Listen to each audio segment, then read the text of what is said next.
The Order of the Temple of Solomon had been founded in the aftermath of the First Crusade, a Christian military expedition which had captured Jerusalem from the Muslims.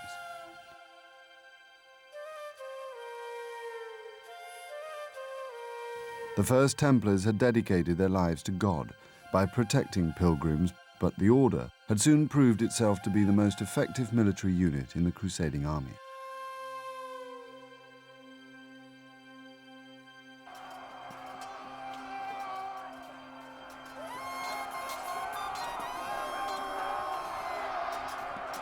At the Horns of Hattin, the Templar Knights had been singled out by Saladin and almost eliminated from the Holy Land.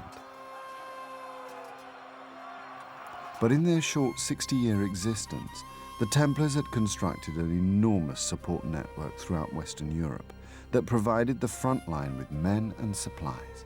In fact, this elite military unit had created for itself the world's first multinational corporation.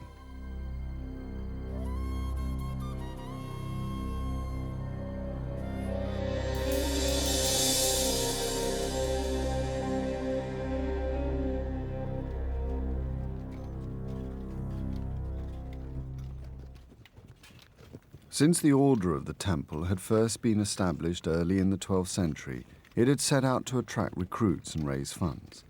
Although an individual knight could own nothing, he still needed horses, weaponry, and servants if he was to carry out God's work effectively. The King of Jerusalem had initially aided the Templars.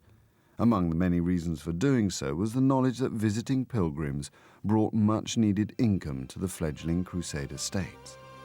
Pilgrims required food and lodgings, they paid road tolls, and they brought gifts. From the very beginning, the Templars were entirely comfortable with the economic realities of serving God in the Holy Land.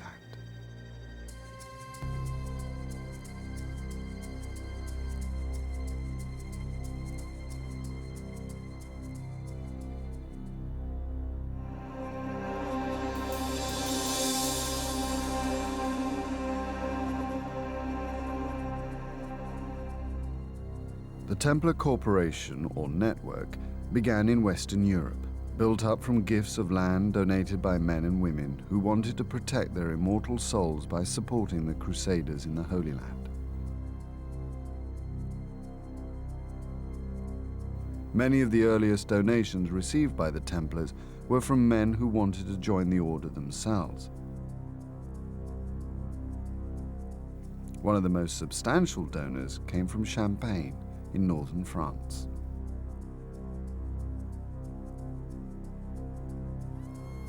Hugh, Count of Champagne, joined the order in the 1120s, and he was one of its earliest important patrons.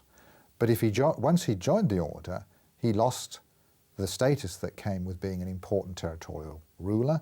He had to abrogate his own will to that of the master, and he had to live the life of an ordinary knight. So one gave up a considerable amount in terms of status and in material comfort in order to become a Templar.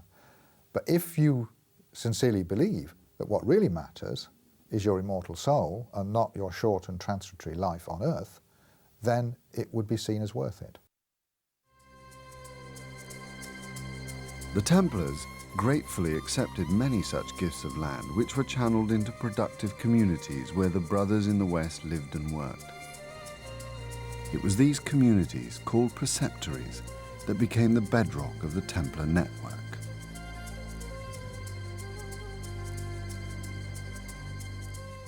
I think that the Templars gave a good deal of thought to the best way of exploiting their Western preceptories for the purposes of supporting their military front line. But it's not entirely easy to do this consistently, since by their very nature donations tend to be random. As time went on, they tried quite hard to rationalise their holdings in a way which would make them more effective, and even in some areas to provide preceptories which were rather specialist, perhaps specialist in banking or in stud farms or in providing shipping and so on. A typical rural preceptory of the Templars usually comprised of farmland centred around a manor house, with any numbers of barns, stables and outhouses, depending on the size and location of the farm.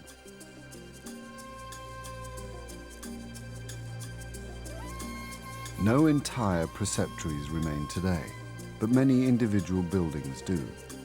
These enormous barns were constructed by the Knights Templar more than 800 years ago.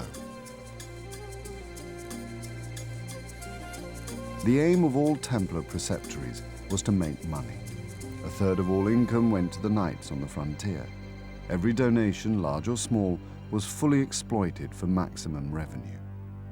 If they were given unused land, they had it settled and cultivated. New mills, wine presses and ovens were constructed to soak up the extra agricultural produce, and new village and town markets were created. In this way, the economy of an entire region could steadily be boosted. But it also meant that the Templars could take economic control of whole areas as they bought up businesses and land. In the Champagne town of Provins, the Knights Templar would eventually own more than 70 properties.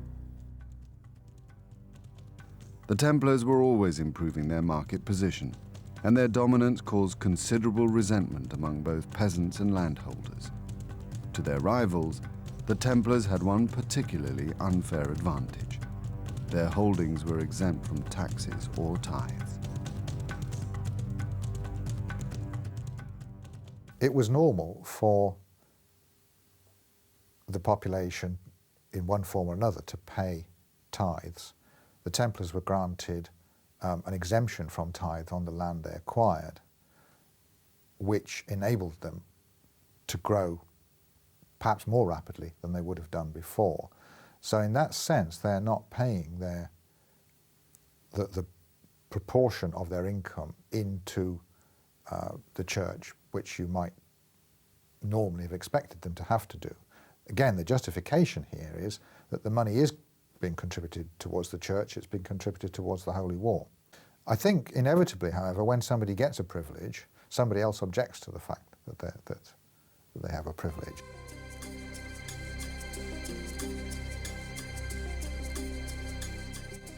Within 30 years of its foundation, the temple was managing farms and urban properties throughout France, England, and much of Europe. They had European headquarters in Paris and London. Many of the Templar properties on the Iberian Peninsula were fortified, as the Muslims retained a strong presence on the Spanish mainland. The Templar network provided security and lodgings all along the main trade routes of Europe, as well as to the Holy Land.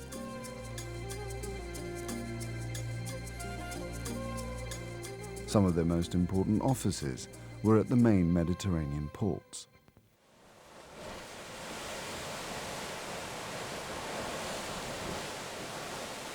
The temple was involved in shipping from its earliest days.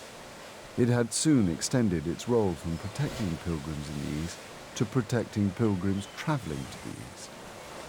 The order constructed an early travel agency, providing pilgrims with not just security, but transport and accommodation.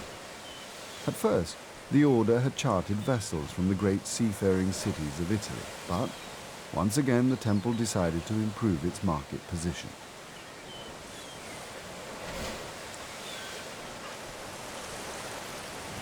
It built its own ships and consolidated its long-distance travel business, an industry it had helped to create in the first place.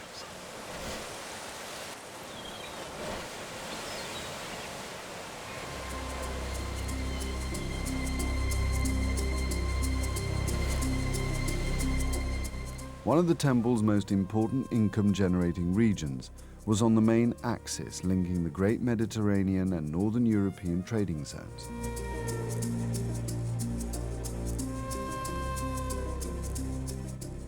The Champagne region of France, one of the temple heartlands, was a bridge between North and South Europe.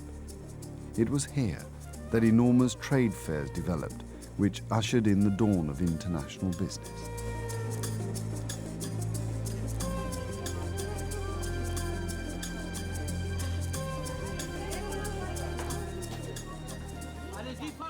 The great trade fairs of Champagne saw the exchange of goods from all over Europe, which the Templars could not fail to benefit from. The economic boom also triggered a financial revolution, which saw the birth of modern banking. The Templars were well placed to enter the world of banking. They had offices all over Europe, and their continuous state of warfare had given the Templars the experience of handling large sums of money.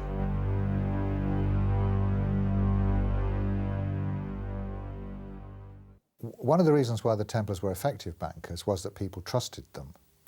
And they trusted them not only because of their integrity, but also because they had the physical means to defend the money which they held. They had castles and they had armed men who could accompany any movement of actual specie if that was required. And they maintained their reputation for paying when required and for honest dealing. And in that sense, therefore, the Templars were successful as bankers.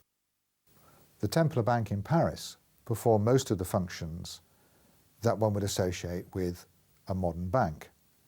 It made loans, you could deposit money there, it actually had an open cash desk which was open many days of the year, particularly when it was most needed at times when payments were being made at the end of the harvest and so on.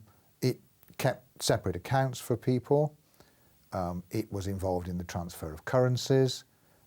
It was involved in investment. So most of the functions you would associate with a modern bank can be seen at least in the Templar banks in Paris and in London, and also in a number of other places as well. They also perhaps went beyond some of the functions of a modern bank, and you could say that they were performing functions you'd associate with a modern accountancy firm, in that they would audit the accounts of the King of France, for instance.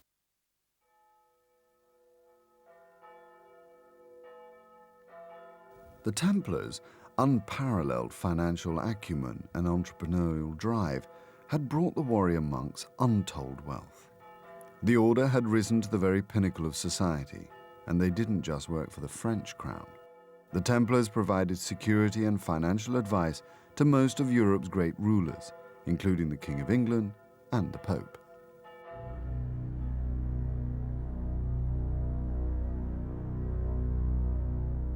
But for many observers, there was a difference between what the Templars were supposed to be, poor knights of Christ battling with the infidel, and what they appeared to be, hugely wealthy aristocrats with royal connections.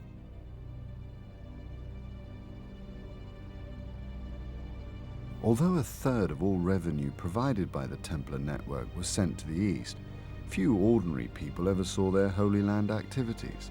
All most people ever heard about the Crusades was a growing catalogue of defeat and humiliation.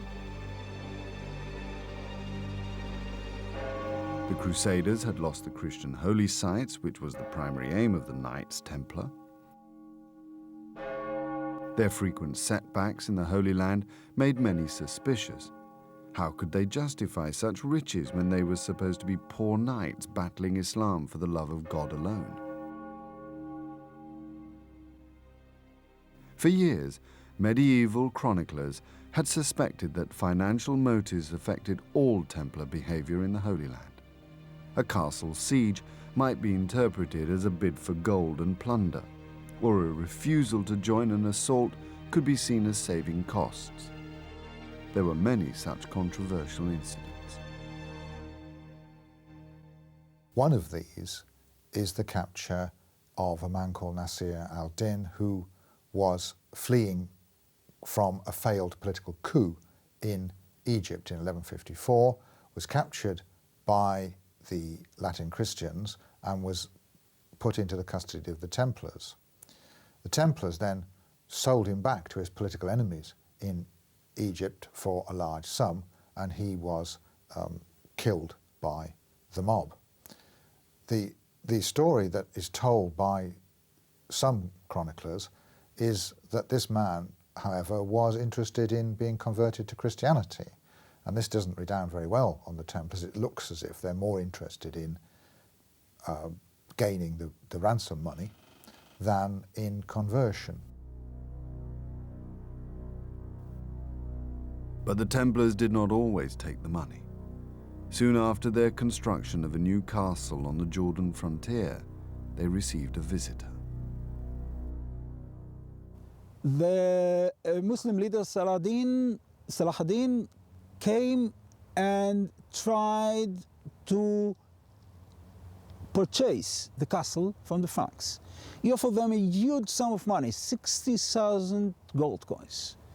And the Knights Templars refused to sell the castle. He augmented his offer to 100,000 gold coins.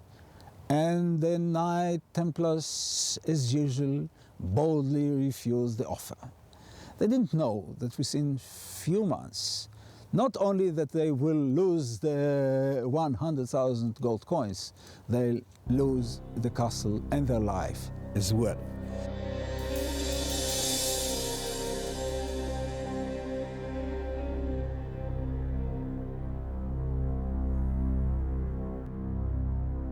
The Templars' obsession with raising money was well-founded, and their cautious policy in the East was based on a simple formula.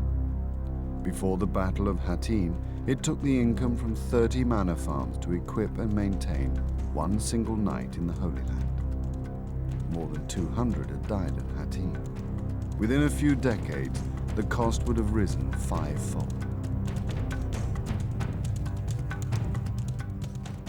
The Templars needed to translate their economic empire into a military machine of some kind, which was very, very expensive. The numbers of knights probably amounted to 600. Each of those knights needed to have 4 horses.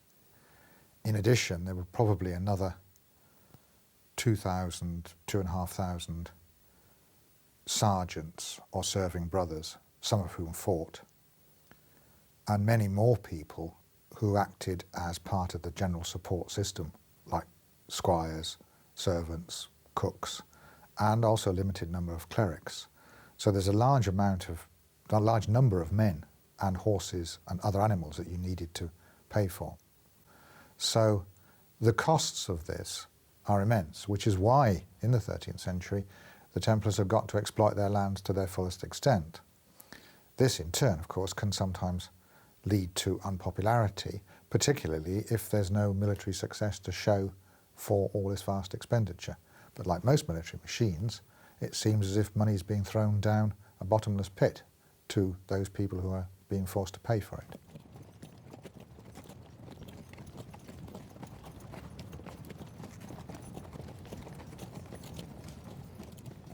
A Crusader knight's single most expensive item was his horse. The Templar force in the Holy Land would have required about 4,000 horses, most of which would have come from the Western network. The Muslims understood the economy of war as well as the Templars, and in battle targeted the Crusaders' horses.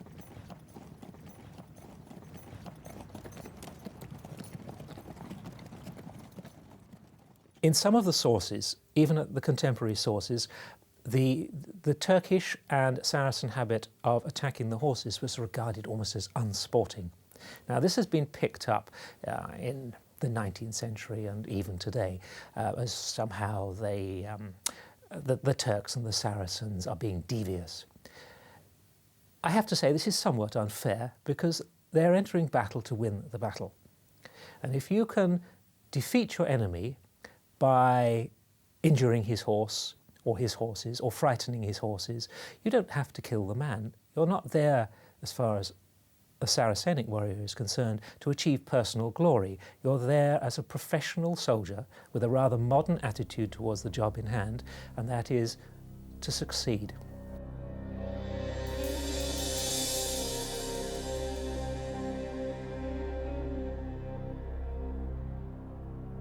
Saladin's capture of Jerusalem had triggered a wave of crusading enthusiasm throughout Europe. The Holy City would once again be the target of a major Christian expedition. For the Templars, the new crusade was the first opportunity since Hattin to translate its massive economic resources into a military machine.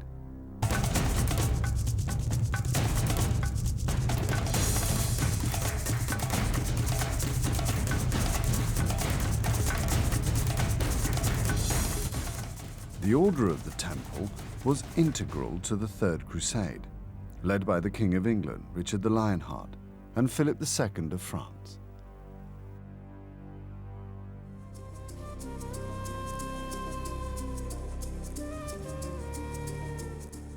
The remnants of the Crusader state in the Holy Land on the arrival of the Third Crusade existed around the three remaining cities, Antioch, Tripoli, and Tyre, all supported by sea from Sicily. Richard joined Philip II and the resident Crusaders already besieging the port of Acre, which they captured in July 1191. The Crusaders then began the march on Jerusalem and set off down the coast. A fleet shadowed their every move, providing supplies and reinforcements. The army was constantly harried by Saladin's forces, but the Crusaders made progress, clawing back Haifa and then Caesarea.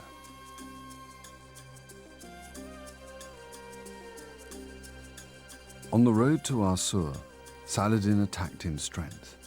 The Crusaders lined up with the disciplined military orders in the vital stations. The Muslim attack was driven off by a powerful Crusader counterattack. Richard's victory over Saladin meant the Crusader state was once more firmly established in the Holy Land. Richard took Jaffa, but Jerusalem itself was just too vulnerable to Muslim attacks. The Templars had played an essential role in the Third Crusade, providing logistical support, but mainly as a coherent, disciplined military outfit Richard I could rely on at all times. Whatever his many faults, Richard did commit resources and indeed risked his own life and health many times for the cause of the Crusades, and I think he discerned the Templars were equally prepared to make that commitment. The master of the Temple, Gerard de Vredefort, died. There was a vacancy in the mastership, and Richard wished to extend his influence in that direction and managed to secure the election of one of his own vassals, a man called Robert of Sable, as master. And from then on, there was quite a close link between the Temple and Richard, and they became a very important part of his army after the taking of Acre and the march south towards, supposedly towards Jerusalem, but which never in fact took Jerusalem.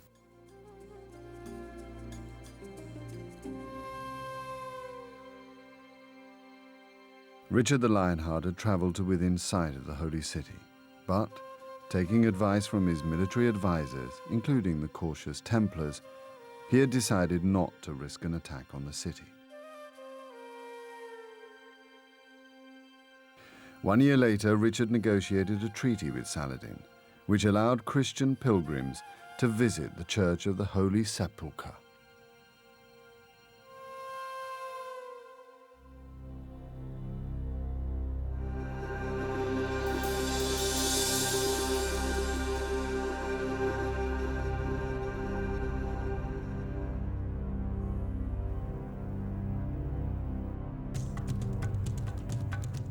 Although the Third Crusade had failed to gain control of Jerusalem, the victories of Richard I had rejuvenated the Crusader states and given the Christians a firm foundation from which to begin expansion. The Templars immediately began an enormous building program that would continue for decades. The Templars created their new headquarters in the port of Acre, which became the new capital of the Christian Holy Land for the military orders and the Italian trading cities. Much of the Hospitallers compound exists today, but little remains of Acre's Templar quarter. this enormous tunnel, constructed beneath the city, is just one testament to the effort and resources the Knights Templar must have invested in the East. When Saladin died in 1193, the Islamic world once more crumbled into disunity. Islam's failure to unite against the Christians would buy the Crusaders much-needed breathing space. But the Christians could never entirely rely on Muslim divisions. For the Templars, recent success came with a price. The massive investment needed to man and fortify the newly recovered lands meant expanding the network, a corporation that was growing ever more unpopular.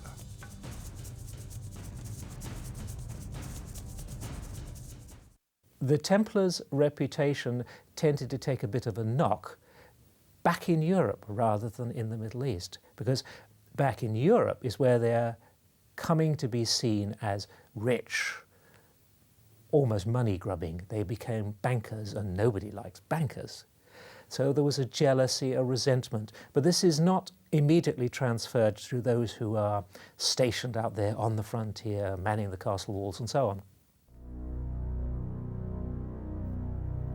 One place where the Templars' unpopularity actually deteriorated into violence was on the island of Cyprus.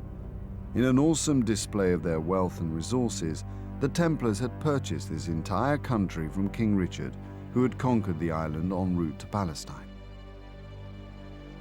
However, Richard realised that he couldn't govern it himself, and he couldn't hold it himself, and therefore he turned to the Templars as possible rulers of this island. And he sold the island to the Templars for a large sum of money. Unfortunately, the Templars never committed sufficient troops and resources to governing it, and after quite a short time there was a revolt, which the Templars survived, but which was enough to deter them from wanting to hold it any longer. But Cyprus is a very interesting case, because had the Templars taken it more seriously as a resource, it could have been the first semi-sovereign or sovereign state ruled by a military order. It never came out like that, but it could have been.